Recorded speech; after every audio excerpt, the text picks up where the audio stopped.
Ask not what your country can do for you. Ask what you can do for your country. Mr. Gorbachev, tear down this wall. But as for me, give me liberty or give me death. Free at last, free at last. Thank God Almighty, we are free at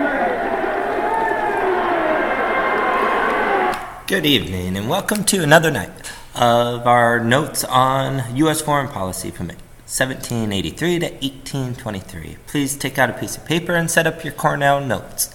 Tonight we are covering the War of 1812, and as we go through this, you'll see we'll hit briefly on multiple events that are on your graphic organizer that your classmates will be presenting in a little bit more detail tomorrow in class.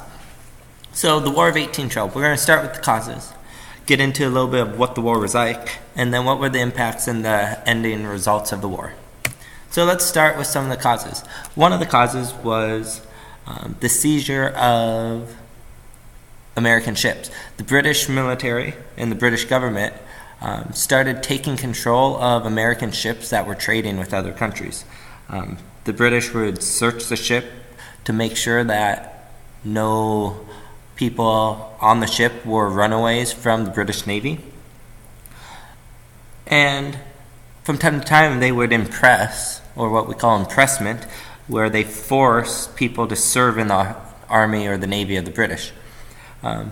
It started with American merchant ships and would eventually move on to American Navy ships, which really made the Americans mad. This was in 1807 when they took it to that next level of seizing military ships of America.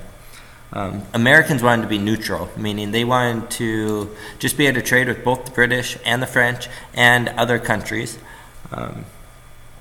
But the British didn't like that. The British didn't want Americans to be neutral with their enemy, which was the French at this time. In 1807, the Americans passed the Embargo Act as a result of this seizing of ships. And in the Embargo Act, it banned all trade with all countries. So the only trade that could happen was within America. This had a devastating impact on American businesses because they depended on the exporting and trading with other countries to be successful. So a couple years later, in 1809, the Americans adjusted this, and in the Non-Intercourse Act, they decided, okay, we're only going to ban trade with British, the French, and any of their colonies. It still wasn't very successful. So we see this tension rising between the British and the Americans because the British are still treating the Americans like they own America, even though the Americans want to be treated like an independent country that they had been for about 20 years, 25 years. So in America, we have this group called the War Hawks. These are people that wanted war. They disliked Britain. They wanted to go and attack and be aggressive against the British and show them that we are free, we're independent, we need to be treated like an independent country. There are others, though, that were afraid if we attacked the British that Britain would win and we would lose our independence. Because Americans, still a young country, don't have that good of a navy. The army's still growing. It's not very strong yet. And the British are still considered the best military in the world. And yet people wanted to go and fight against these British again. In previous years, 1795, so if we drop back about 17 years, the Americans had signed a treaty of Greensville. In this treaty, it forced all natives, or forced natives, to sell land in the Ohio River Valley, which is east of the Mississippi River, west of the Appalachian Mountains, just south of Michigan. And it forced Native Americans off their land. It forced them to move to somewhere else so settlers could come in. Quickly, settlers start coming into Ohio. By 1803, it's a state. It's not a territory anymore. and more people come into this region. This is making the natives of the region mad. One of the natives, Tecumseh, was a Shawnee chief, and he was so angry over getting forced off the land, and he wanted to do what the white people had done. He wanted to unite. He tried to get all the Native Americans to unite against the Americans to fight back from their encroachment onto their land. However, in 1811, he was defeated in a battle, and in this, he didn't die, but he moved on to Canada, moved out of the region, but he didn't give up on his idea of united natives and still fighting against the Americans that we'll see in the actual war part itself. So once the war started, we have a war at sea, we have the war in the west, which was away from the coast, and then we have a few other areas where fighting takes place. Most of the fighting is going to take place at sea or in the west. At sea, the Americans still very small navy, only about 20 ships. Britain, most powerful navy in the world. However, they were spread all around the globe. They weren't able to quickly get all their ships to one place, which made them a little weak, and Americans were able to take advantage and beat the British at sea. Some other fronts. So in the west, we have two main areas, Canada and Lake Erie, right on the border of Canada. So Americans are trying to force their way up into Canada. With the help of Tecumseh, the British are able to push the Americans out, and they're able to hold off their land in Canada. However, Americans regroup and they come back and fight in the battle at Lake Erie, where the U.S. are able to beat the British and gain control of the region. So now we still have the British in Canada, but the Americans are able all the way up to Lake Erie, which is our northern border today. In the Battle of the Thames, we see a lot of Indian losses. It's a decisive American victory. It wasn't even close.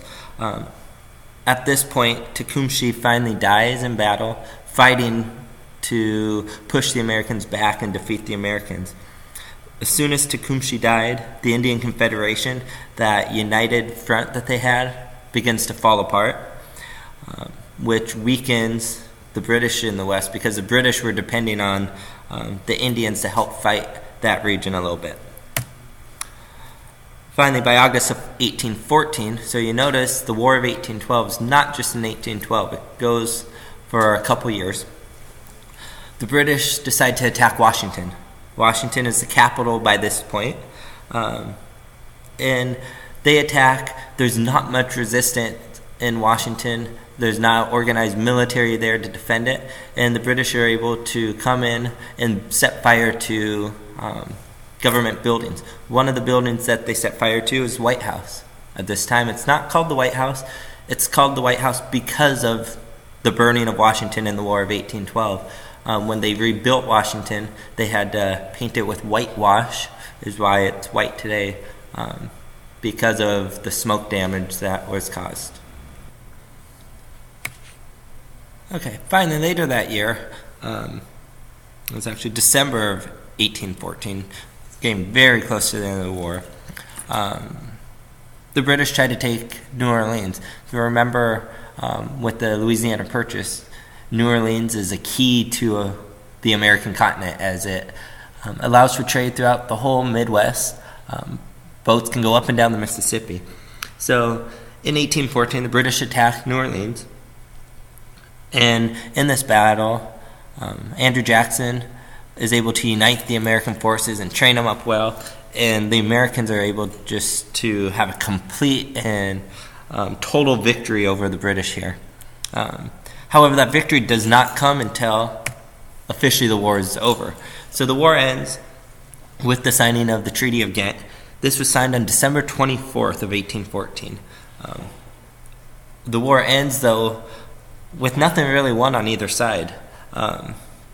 They both agreed just to return to pre-war conditions. All land that was seized was just given back. However, for the Americans, it did increase the feeling of patriotism throughout the country. and boosted American manufacturing and trade throughout the world. A couple years after the war, in 1817, Americans passed the Rush-Bagot Agreement, and in this, it was an agreement between the British and the Americans, and they agreed that from now on, no warships on the Great Lakes. So all warships, if they're going to be in the area, need to be in the ocean, the Gulf of Mexico, things like that. They aren't able to travel down into the Great Lakes near Michigan, in that area of the land. This is a big agreement between the two countries. So in the end, Americans are able to stand up to the British for the second time. This is sometimes called the Second American War of Independence. Americans prove we are a real country, we're independent, we're strong, and we are going to be successful. So come tomorrow, ready to present, ready to learn a little bit more about this time period, and we'll dig a little bit deeper. Have a good evening. See you tomorrow.